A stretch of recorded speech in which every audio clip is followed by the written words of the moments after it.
তুমি প্রেমিকার পিছনে ঘোরো, 15 বছর বয়স তোমার, 20 বছর 22 বছরে বাইক লাগবে তোমার।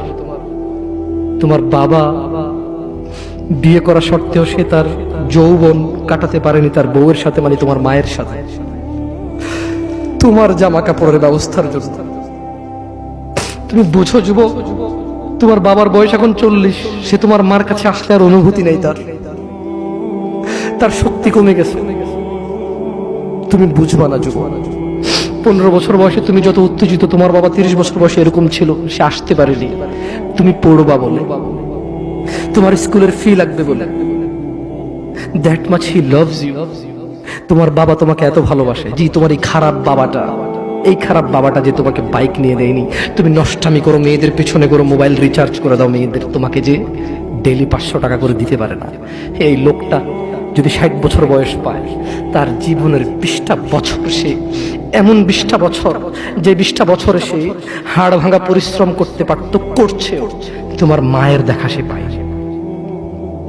এমন মূল্যবান যৌবন 20টা বছর দিয়েছে, 50 বছর বয়সে দেশে আসছে। তুমি বিয়ে করে বউ নিয়ে আলাদা থাকো, তুমি বিয়ে করে শ্বশুর বাড়িতে যাও।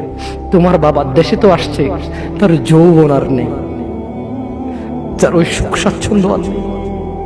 তোমার যৌবন তৈরি করেছে তার যৌবন দিয়ে। এই মুহূর্তে কোটি টাকা দিলে কি সে যৌবন কিনতে পারবে?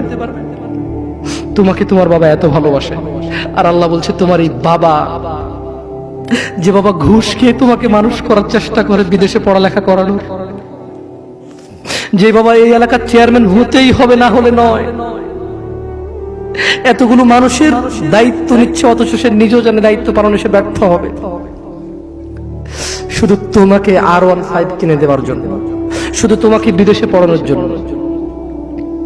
এত মূল্যবান, এত আদরের বাবা। আল্লাহ বলছেন যে ইউবাসসারুনহুম ইয়াওয়াদ্দুল মুজরিম ও মুহাম্মদ সাল্লাল্লাহু আলাইহি ওয়াসাল্লাম, আপনি সেদিন দেখবেন অপরাধী এই মানুষটা যে এত বোকা, ছেলের জন্য এত কিছু করেছে হারাম ভাবে, হালালের ধার ধারে নাই, হারামের ধার ধারে নাই। জি, আপনি আপনার ছেলেকে ভালোবাসছেন, শুধুমাত্র অপরাধী হয়ে মৃত্যুবরণ করার কারণে আপনি আল্লাহকে বলেন, ইয়া আল্লাহ, আব্দুল্লাহ রে নাও, জাহান্নামে ফেলো, আমাকে ছাড়ো। এই ভালোবাসা ছেলেকে বাসবে?